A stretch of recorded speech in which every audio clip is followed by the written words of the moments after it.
And she's like, oh my gosh, I still love him. And he's like, oh my gosh, I still love her. But he's mad at her because she ditched him back in the day when he was broke. Hey, what's up you guys? It's Avery and welcome back to my channel. So as the season of love is swiftly approaching, I thought that it would be fun to make a video talking about some of my favorite romance books and what you should read this Valentine's Day. So I'm going to be talking about 7 different books that I love, and more specifically that I love the love in them. And I'm going to be including a variety of genres, from contemporary fiction to fantasy to historical fiction to a classic, to kind of have a wide range. So whatever you're interested in, you can potentially have something that you like. So that's pretty much what I'm going to do today. But before we hop into talking about the books, first I want to talk about Ana Luisa jewelry. So as you guys know, I'm a big fan of Ana Luisa jewelry. I've worked with them countless times before on my channel. Because I'm such a big fan, I love working with them. They have such beautiful, affordable jewelry, and literally, the only jewelry I ever wear is Ana Luisa, and I'm not even saying that just to say it. It's just become such a staple in my jewelry collection. It's such high quality and such beautiful pieces that I pretty much am always wearing something from Ana Luisa. The necklace I'm wearing right now is Ana Luisa, and it's this beautiful heart necklace, which I thought was perfect for the theme of today's video. And these gold hoops are my favorite gold hoops. I wear them all of the time.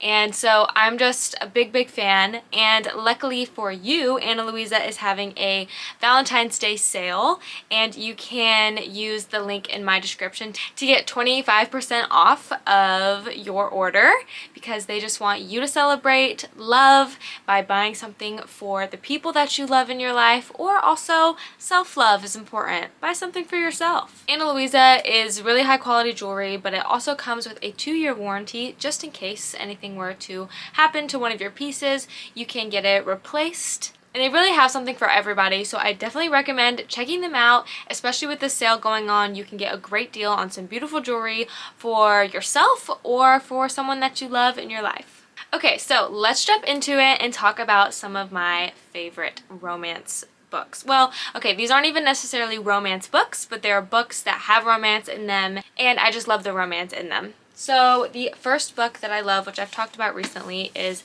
Divine Rivals by Rebecca Ross. So I'm starting off with a fantasy book, and this love in this book is so beautiful. I'm so obsessed with the characters and their love for each other. This is set in a fantastical world where it's kind of like 1920s era London vibes, even though it's not London, it's like a whole separate world, but that's definitely like what it was based on. And there's these 2 gods that are warring with each other, and so humans are getting involved in this war, and it follows 2 journalists who are correspondents for the war, who are rivals, but slowly begin to fall in love with each other. And I just think the thing about this book that I love so much is that there's a little bit of like a miscommunication or misunderstanding trope, but overall it's pretty uncomplicated, and they just love each other, and it's so good. It's like, it's not based on like a lot of other fantasy romance or romantasy books are super based on this like attraction that they have for each other, and like the smut is kind of like the biggest part of the book. This book doesn't have any smut in it. It's mainly just about their love, the pure love that they have for each other, and it's so good.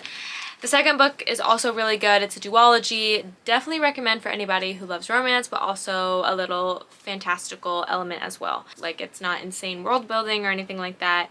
It's definitely like light fantasy. The next category that I'm going to talk about is a classic, and I'm just going to talk about one. And it was hard for me to decide which one I wanted to talk about, but I chose Persuasion by Jane Austen, and I was, you know, kind of picking between Persuasion, Pride and Prejudice, Sense and Sensibility, because those are the most romantic ones to me. But I think Persuasion just takes the cake. Persuasion has, at the end, the best profession of love I've ever read. And it's amazing. This cup that I have right here, which holds my bookmarks and things, has a quote from Persuasion on it from that monologue, because it's so good. This book follows Anne Elliot and Frederick Wentworth, who were lovers about 10 years ago.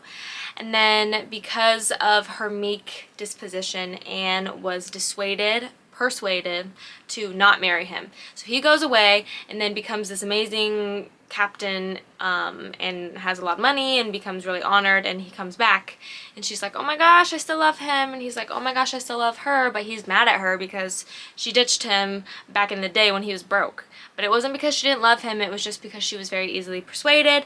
And so it's them being in each other's circles again and having to deal with this love that they have for each other, and it's so good. It's short. It's one of, like, I think her shortest books, and I'm a big fan of this book. I think it's an easy read, like, for a classic, and that you will love it. Read it. Read it! The next book that I'm going to talk about is a historical fiction book, and this is one of my favorite books of all time, and it is the Guernsey Literary and Potato Peel Pie Society. So this is a historical fiction book set during World War II. I guess it's in the aftermath of World War II, and it's about this island off the coast of England called Guernsey, which was occupied by Germany during the war, so they went through a lot. And it's about this woman named Juliet, who is a writer, and she hears about this island and the occupation, and about this book club that some of the occupants of the island formed during the occupation so that they could, you know, be able to gather and have things to escape from the Nazis. And it's about her going and meeting them and wanting to write about them, and then eventually falling in love with them. And there is a romance in this with her, and there's actually a love triangle in this book, which is so fun. There's a romance between her and someone on the island, but it's also about her just falling in love with the other people on the island, with this child who's on the island who is motherless, and just with everybody on the island. So it's a really nice book about a romantic love, but also like found family and loving other people. So definitely recommend this book. The movie's also really good. It's on Netflix. I watched the movie before I read the book, and I loved the movie, and then I read the book and I loved the book. So definitely watch the movie also, it's so good. The next book is more of a literary fiction type book. The last three that I'm going to talk about are just kind of contemporary romances, but this is more of a like literary fiction, and that is Beautiful World, Where Are You by Sally Rooney. So this is my favorite Sally Rooney book. I'm not a huge fan of Normal People, and I liked Conversations with Friends, but I just wasn't obsessed with either of those two, and I read this one and I was like, oh, this is the best one. In my humble opinion, this is the best one. This book follows two best friends in their relationships with two separate men, as well as their friendship. I think the reason I love this book so much is just because of Eileen and Simon. And Eileen and Simon have been friends since childhood, and they have this really complicated relationship where they're kind of in love with each other, but like don't want to do anything about it. But they still do stuff about it, like they still get together. They have a little sneaky link, but like they don't want it to be anything more, but they do, and it's just like, oh, it's so good. I love that relationship the most in this book. And then there's Alice and Felix, who are another relationship who I didn't love as much, to be quite honest with you. I don't really like Felix's character very much, so that wasn't my favorite romance, but the relationship between Eileen and Alice as friends is really nice, and so that's also kind of like a love aspect of the book, is love between these two girls and their friendship. But then also Eileen and Simon is just, it's not like fun contemporary romance, it's more literary, but it's good. These next two books are both by Emily Henry, and I have read 3 of her books, and I loved 2 of them. I didn't love one of them, but the one I read most recently was Happy Place, and I loved this book. I don't know why, it just drew me in. But this book follows 6 friends. Sorry, someone just honked their horn, how rude. Who are best friends ever since college, and they're all in relationships with each other. Like, they started as friends, but then people joined the group.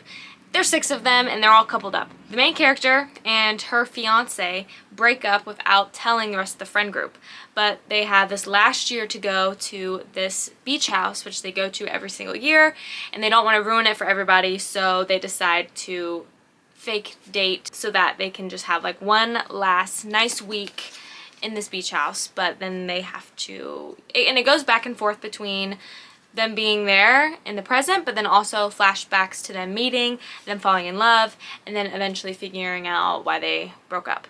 And a lot of people, I think, hate on like the miscommunication part of this book, which I kind of get. Like sometimes it's annoying when there's this miscommunication. It's just so obvious. Like, you guys love each other, like get over it. But I think that's fun. I don't know. Sometimes it's like that's what the plot is, and it's good.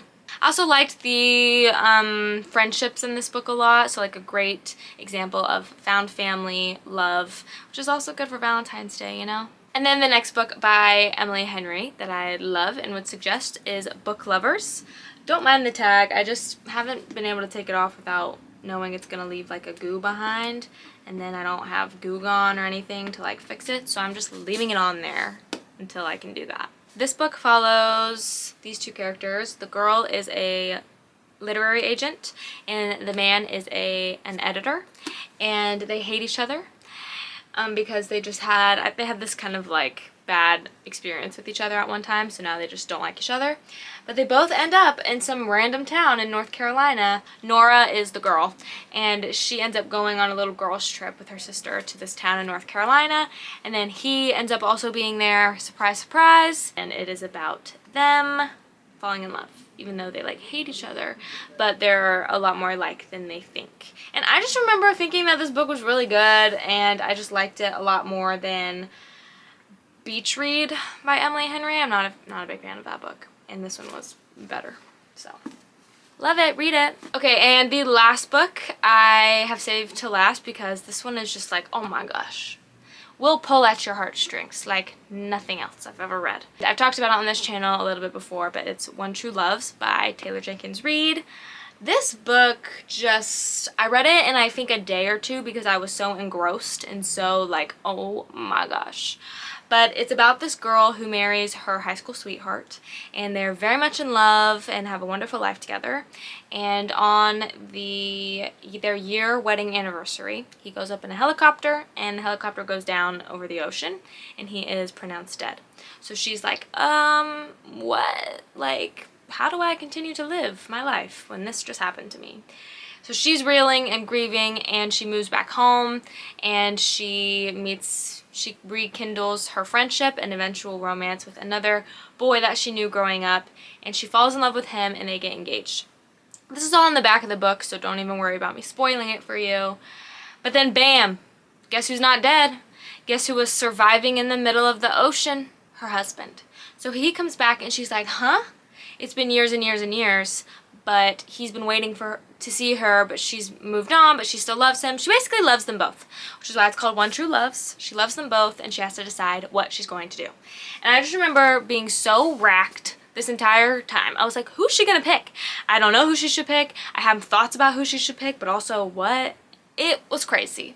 So good, had me crying in the club, as in my bed, and definitely recommend. So those are some of my favorite books that have romance in them, and I definitely think that they would be good ones to read around this time of year, Valentine's Day, to get you in the mood, to get you in the spirit of love. If you've read any of these books, let me know, drop a comment, and let me know what some of your favorite books are, what your favorite romance books are, because I'm getting a little more into romance these days, and I want to read some more. So let me know what you like. Also, reminder again to check out Ana Luisa for some beautiful jewelry. Let's just relook at this beautiful necklace, these earrings, and you can go look at previous videos and pretty much all the jewelry I'm wearing, and those are usually from Ana Luisa as well. You can get 25% off if you click the link in my description, so definitely check that out. Go peruse the site, buy something for the people that you love. Thank you so much for watching this video. If you enjoyed, give it a thumbs up and subscribe, and I will see you in my next one. Peace.